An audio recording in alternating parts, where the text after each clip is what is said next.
Ladies and gentlemen, and welcome back to my reading journey. Hope you're all doing absolutely fine. And today we're going to continue with letter 121 on instinct in animals. So let's do this. You will bring suit against me, I feel sure, when I set forth for you 2 days' little problem, with which we have already fumbled long enough. You will cry out again, what has this to do with character?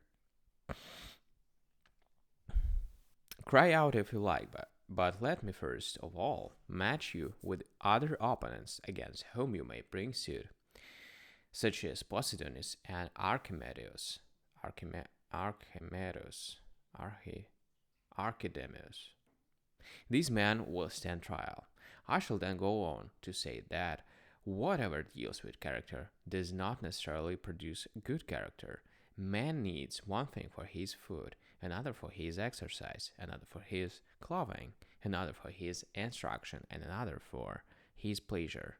Everything, however, has reference to man's needs, although everything does not make him better. Character is affected by different things in different ways. Some things serve to correct and regulate character, and others investigate its nature and origin.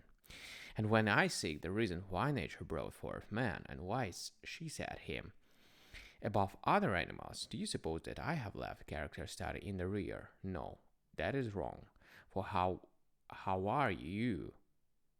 For how are you know what character is desirable unless you have discovered that what is best suited to man, or unless you have studied his nature? You can find out what you should do and what you should avoid only when you have learned what you owe to your own nature. I desire, you say, to learn how I may crave less and fear less. Rid me of my unreasoning beliefs. Prove to me that so called felicity is fickle and empty, and that the word easily admits of a syllabus increase. I shall fulfill your want, encouraging your virtues and lashing your vices.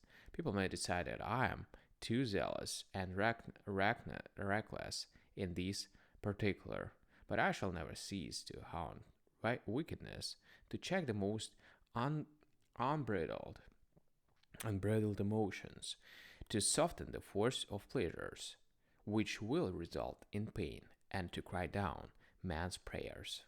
Of course, I shall do this, for it is the greatest evils that we have prayed for, and from that which has made us give thanks, comes all that demands consolation. Meanwhile, allow me to discuss thorough, thoroughly, thoroughly, thoroughly, thoroughly, some points which may seem now to be rather removed from the present inquiry. We were once debating whether all animals had any feelings about their constitution. That this is the case is proved particularly by their making motions of such fitness and nimbleness that they seem to be trained for the purpose. Every being is clever in its own line. The skilled workman handles his tools with an ease born of experience. The pilot knows how to steer his ship skillfully. The artist can quickly lay on the colors which he has prepared in great variety for the purpose of rendering like the likeness, and passes with ready eye and hand from palette to canvas.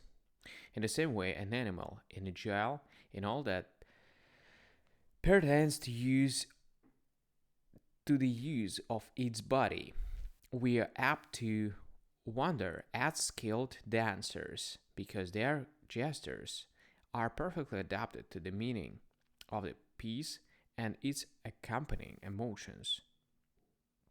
Their movements match the speed of the dialogue, but that which art gives to the craftsman is given to the animal by nature.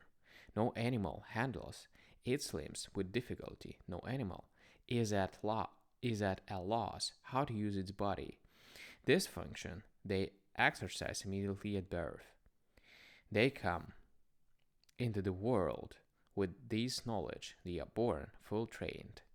But people reply the reason why animals are so dexterous in the use of their limbs is that if they move them unnaturally, they will feel pain.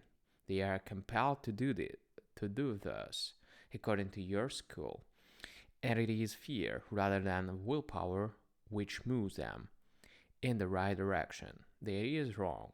Bodies driven by a compelling force move slowly, but those which move of their own accord possesses alertness.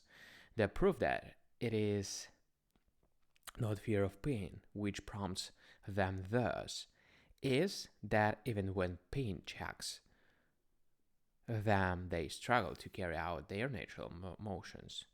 Thus, the child who is trying to stand and is becoming used to carry his own weight, on beginning to test his strength, falls and raises again and again with tears until through painful effort he has trained himself to the demands of nature. And certain animals with hard shells, when turned on their backs, twist and grope with their feet and make motions sideways until they are restored to their proper position. The tortoise on his back feels no suffering, but he's restless because he misses his natural condition and does not cease to shake. And does not cease to shake himself about until he stands once more upon his feet. So all these animals have a consciousness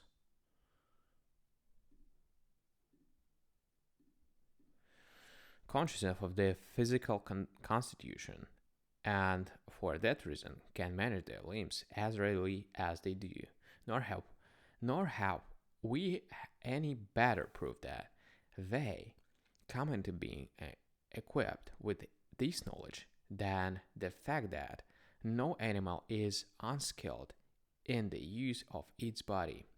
But some object as follows, according to your account: one's constitution consists of a ruling power in the soul, which has a certain relation towards the body.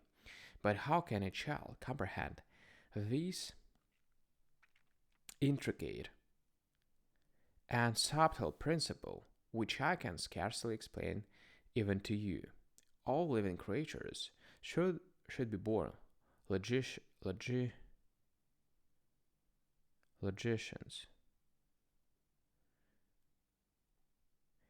as so as to understand a definition which is obscure to the majority of Roman citizens.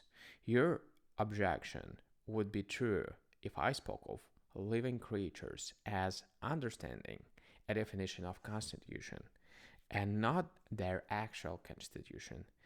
Nature is easier to understand than to explain. Hence, the child of whom we were speaking does not understand what constitution is, but understands its own constitution. He does not know what a living creature is, but he feels that he is an animal. Moreover, that very constitution of his own, he only understands confusedly, cursor, cursorily, and darkly.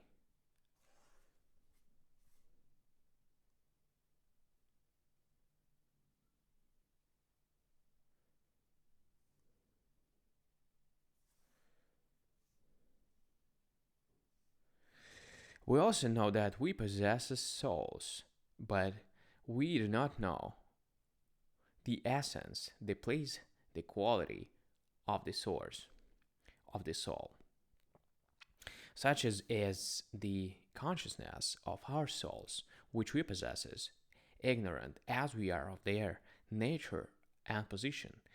Even so, all animals possesses a consciousness of their own constitutions, for they must necessarily feel this, because it is the same agency by which they feel other things also. They must necessarily have a feeling of the principle which they obey and by which they are controlled. Every one of us understands that there is something which stirs his impulses, but he does not know what it is. He knows that he has a sense of striving, although he does not know what it is or its source. Thus, even children and animals have a consciousness of their primary element, but it is not very clearly outlined and portrayed. You maintain, do you say? Maintain, do you says the objector, that every living thing is at the start adapted to its constitution, that's that man's constitution is a reasoning one, and hence man is adapted to himself not merely as a living, but as a reasoning being. For man, for man is dear to himself in respect of that wherein he is a man. How, then, can a child, being not yet gifted with reason, adapt himself to a reasoning constitution? But each age has its own constitution, different in the case of the child, the boy, and the old man. They are all adapted to the constitution wherein they find themselves. The child is toothless, and he's fitted to this condition. Then his teeth grow, and he is fitted to that condition also. Vegetation also, which will develop into grain and fruits, has a special constitution when young and scarcely peeping over the tops of the furrows, another when it is strengthened and stands upon a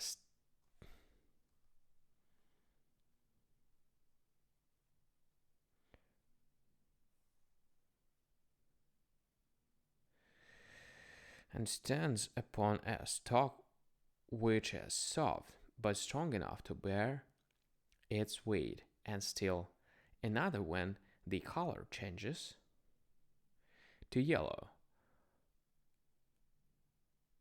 Prophecies, prophes, prophecies,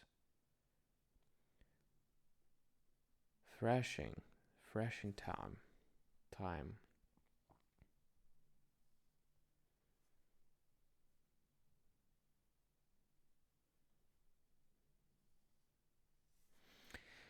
Prophecies, threshing time, and hardens in the air. No matter what may be the constitution into which the plant comes, it keeps it and conforms thereto. The periods of infancy, boyhood, youth, and old age are different, but I, who have been infant, boy, and youth, am still the same. Thus, although each has at different times a different constitution, the adaptation of each to its constitution is the same. For nature does not consign boyhood or youth or old age to me, it consigns me to them. Therefore, the child is adapted to that constitution which is his at the present moment of childhood, not to that which will be his in youth. For even if there is in store for him any higher phase into which he must be changed, the state in which he is born is also according to nature.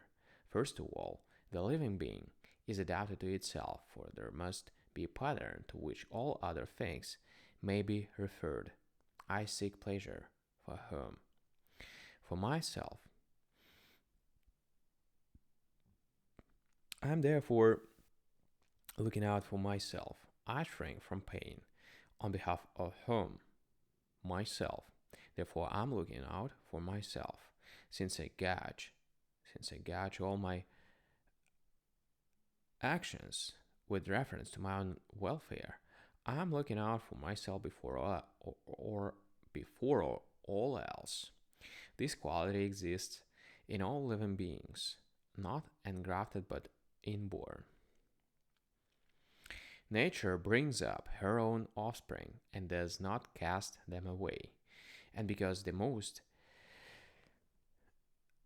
assured security is that which is nearest, every man has been entrusted to his own self. Therefore, as I have remarked in the course of my previous correspondence, even young animals on issuing from the mother's womb or from the egg know at once of their own accord what is harmful for them and avoid death dealing things. They even shrink when they notice the shadow of birds of prey which flit overhead. No animal, when it enters upon life, is free from fear of death. People may ask, how can an animal at birth have an understanding of things wholesome or destructive? The first question, however, is whether it can have such understanding and not how it can understand. And it is clear that they have such understanding from the fact that even if you are even if you add understanding, they will act no more adequately than they did in the first place. Why should then hen show no fear of the peacock or the goose and yet run from the hawk, which is a so much smaller animal, not even familiar to the hen? Why should young chickens fear a cat and not a dog? These fowls clearly have a presentiment of harm, one not based on actual experiments, for they avoid a thing before they can possibly have experience of it. Furthermore, in order that you may not suppose this to be the result of chance, they do not shrink from certain other things which you would expect them to fear, nor do they ever forget will it, vigilance and care in this regard. They all possess equally the faculty of avoiding what is destructive. Besides, their fear does not grow as their lives lengthen. Hence, indeed, it is evident that these animals have not reached such a condition through experience. It is because of an inborn desire for self preservation. The teachings of experience are slow and irregular, but whatever nature communicates belongs equally to everyone and comes immediately. If, however, you require an explanation, shall I tell you how it is that every living thing tries to understand that which is harmful? It feels that it is constructed of flesh, and so it perceives. It perceives to what an extent flesh may be cut or burned or crushed, and what animals are equipped with the power of doing this damage. It is of animals of this sort that it derives an unfavorable and hostile idea. These tendencies are closely connected, for each animal at the same time consults its own safety, seeking that which help it and shrinks from that which will harm it. Impulses towards useful objects and revulsion from the opposite are according to nature, without any reflection to prompt the idea, and without any advice, whatever nature has prescribed is done. Do you not see how skillful bees are in building their cells? How completely harmonious in share, sharing and enduring toil? Do you not see how the spider weaves, waves a web so subtle that man's hand cannot imitate it, and what a task it is to arrange the threads, some directed straight towards the center for the sake of making the web solid, and others running in circles and lessening and thickness for the purpose of tangling and catching a sort of net the smaller insects, to for whose ruin the spider spreads the web. This art is born, not taught, and for this reason no animal is more skilled than any other. You will notice that all spider webs are equally fine, and that the openings in all honeycombs cells are identical in shape. Whatever art communicates in uncertain and uneven. But nature assignments are always uniform. Nature has communicated nothing except the duty of taking care of themselves and the skill to do so. That is why living and learning being at the same time. No wonder that living things are born with a gift whose absence would make birth useless. This is the first equipment that nature granted them for the maintenance of their existence, the quality of adaptability and self love. They could not survive except by desiring to do so. Nor would this desire alone have made them prosper, but without it, nothing could have prospered. In no animal can you observe any low esteem or even any carelessness of self. Dumb beasts, sluggish in other respects, and are clever at living.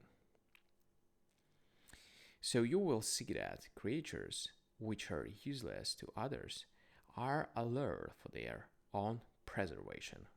Farewell. Right, guys. So, thank you for joining me today on this letter, and we're gonna continue tomorrow with the next one. Thank you. See you, and bye.